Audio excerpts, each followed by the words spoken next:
Hey guys, welcome back to Hobby Universe Outdoors. I'm Len, and today I'm going to be building a wood storage rack. I've got this stack of logs ready to be split. Around the corner I've got another stack ready to be split, and I've actually got a pretty decent pile at back that I've already split. I just don't have a good place to store the wood. What I'm looking for is a rack that's going to be 8 feet wide, deep enough for 2 rows of firewood, and I also want a small roof over the top to protect it from a little bit from the rain, but mainly from the snow in the winter. Right now I don't have a good solution. Typically I just take any wood that I've split and stack it up against the barn in the back, and it sits right on the ground. That's not ideal. I can do better than that. That's what I'm going to work on today. Let's get started. I was able to find a set of plans online matching what it was I wanted to build as far as dimensions, having the little roof, and it appears to be a really solid set of plans. It's from a website called Family Handyman, and I will post a link to these plans in the description of my video. While I probably could have cobbled something together and came up with my own design for this, if somebody else has already done that work and put together a solid set of plans like this, I'm definitely going to take advantage and use that, make my life a little bit easier. If you haven't already done so, please hit that subscribe button and also that little bell. That way you'll get notified when I release a new video. These are the 2x4s I'm going to use to build this rack, and I didn't actually buy these, so when I got this house, when we moved in, there were some things left here, and this stack of 2x4s, treated 2x4s, is one of those things that was left behind. Looking at them, assume they were 8-footers, just now threw my tape on them, 93 inches. Not the end of the world. I can adjust my build accordingly, just taking off that missing 3 inches. I'm going to sort through the 2x4s, and I'm going to find the 4 straightest, best condition 2x4s that are in this stack. And the reason for that is 2 are going to be for the base, 2 are going to be for the canopy, and everything is going to be built around those. So if those are curved or twisted, that could throw everything else in the build off. Next on the list are going to be the base stretchers. They're going to be 11 inches long, and I need 7 of them.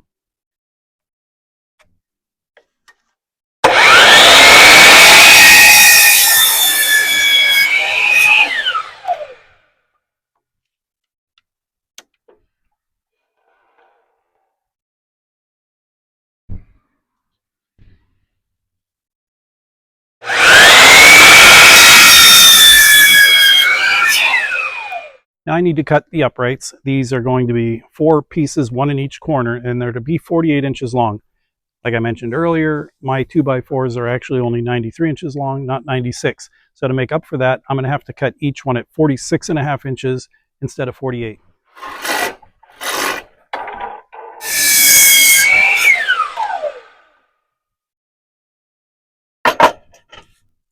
Next on the list is the canopy stretchers. These are going to be very similar to what we did for the base stretchers, except these are going to be 14 inches long instead of 11 inches long. They're a little bit longer. That way you have a little bit more roof covering the tops of the wood.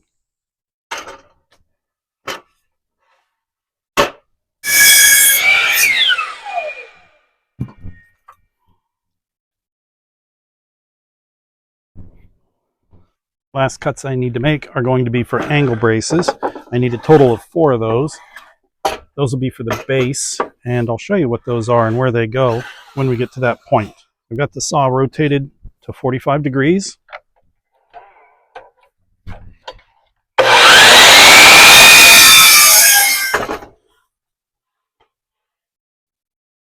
want this to be 16 inches long.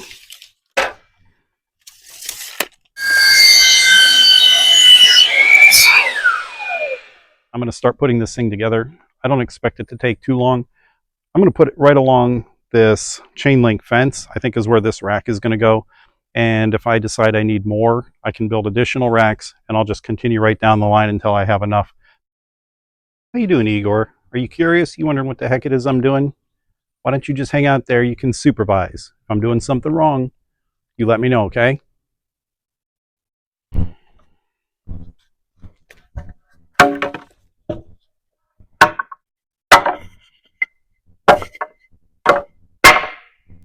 First thing I'm going to do is put the 11-inch base stretchers 24 inches apart.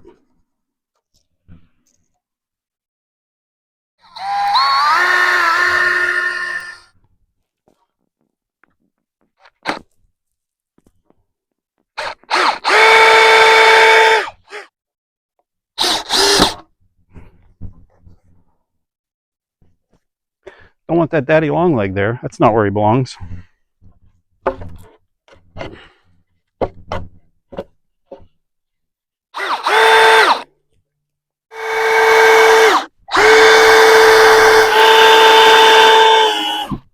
Now I'm going to start putting in the uprights.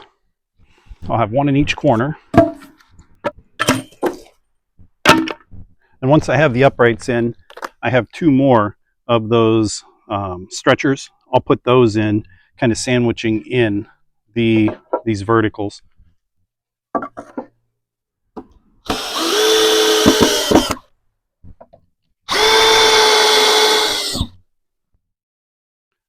So what do you think, Igor? How are we doing so far, huh? Hello, ladies.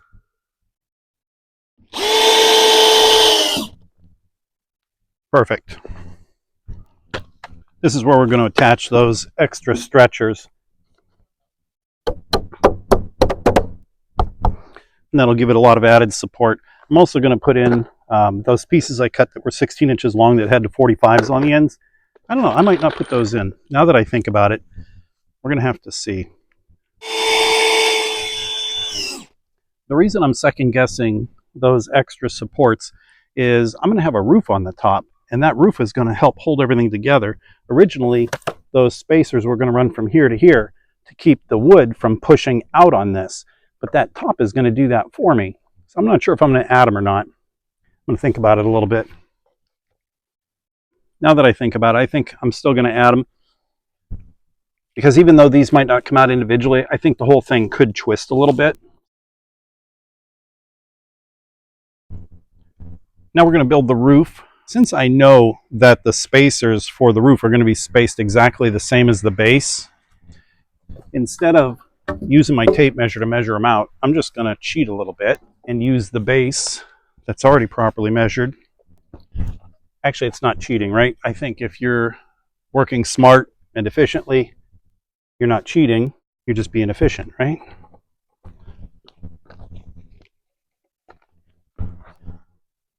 I want to get everything pretty darn close. I want it to look good. I want it to look square when it's all done, but I don't need to be within a 1/16 of an inch or anything. So what I'm doing here is definitely going to be adequate, because that's what we like, right? Adequate.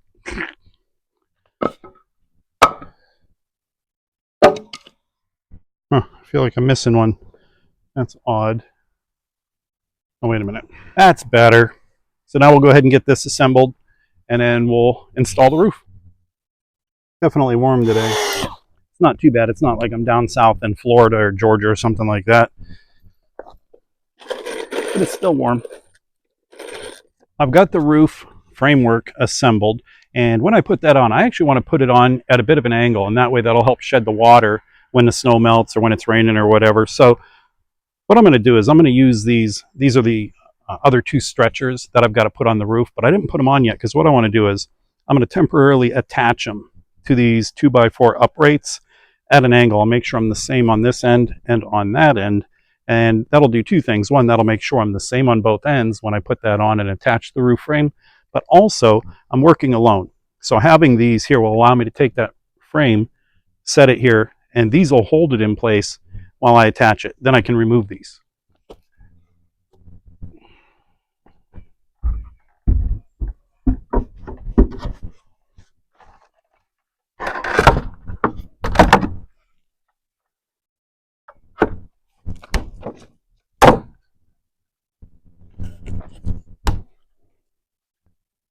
So just like I was hoping, these are holding this in place.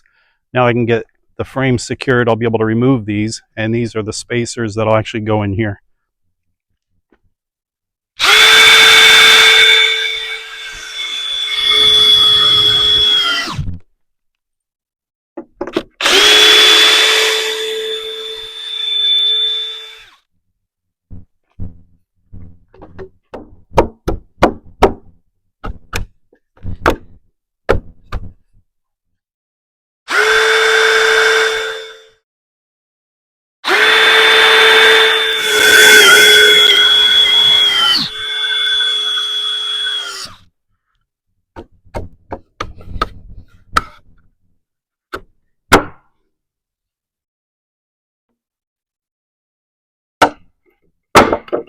Oh,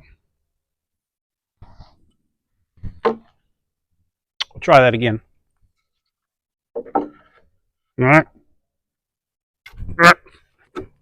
Don't you do that. Hmm.